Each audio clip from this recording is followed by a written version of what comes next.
che l'occasione meritava, Dai, first time.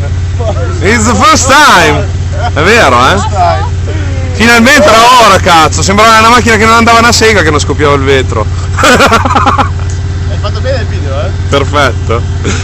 Sai da cosa me ne sono accorto? Che ho visto lo specchietto cadere per terra, poi c'erano attaccati i pezzi di vetro e ho detto forse è esploso il vetro. Cazzo di domani non era duro, ci sono a fermarsi, chiediamo se un vetro, non c'è di più. Ai ai ai. Audio, the shit. Ok.